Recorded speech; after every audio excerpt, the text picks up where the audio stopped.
केंद्र सरकारच्या सुधारित कायद्याच्या विरोधात बाजार समिती आंदोलन करत आहे। या आंदोलनात सांगली जिल्ह्यातील सर्व कृषी उत्पन्न बाजार समितीने देखील सहभाग घेतलाय। केंद्र सरकारच्या धोरणाला विरोध दर्शवलाय। बाजार समिती बंद ठेवून केंद्र सरकारच्या विरोधात आंदोलन करण्यात आले।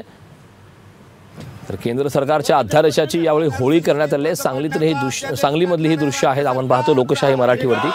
बाजार समितीकडून निषेध आंदोलन करण्यात आले। सुधारित कायद्याच्या विरोधात हे आंदोलन करण्यात आलं आहे। अध्यादेशाची या दरम्यान होळी करण्यात आली।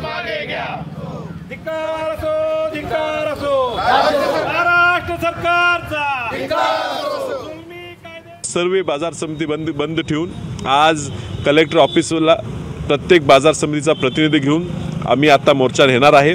आणि आता सुद्धा शासनाला विनंती करतो की ही शेवटची संधी आहे, अजूनही शहाणं व्हा। जनता काय भावना घेऊन तुमच्या पुढे येते हे समजून घ्या। शेतकरी विरोधी सरकार असल्यामुळे आज पंजाब हरियाणातले शेतकरी दिल्लीला आपल्या मागण्यासाठी येत आहेत। त्यांना सुद्धा तुम्ही अगदी अतिरेकी असल्यासारखं दिल्लीच्या सीमेवर अडवायचा प्रयत्न करतात। ह्याच पद्धतीनं जर तुम्ही कामकाज चालू ठेवलं तर महाराष्ट्रातनं सुद्धा लाखोच्या संख्येनं शेतकरी हे दिल्लीकडे जायला विचार करणार नाहीत। त्यामुळे ताबडतोब कायदा बंद करण्यासाठी माघार घेण्यासाठी आम्ही आता कलेक्टर ऑफिसला निवेदन द्यायला चाललेलो आहे।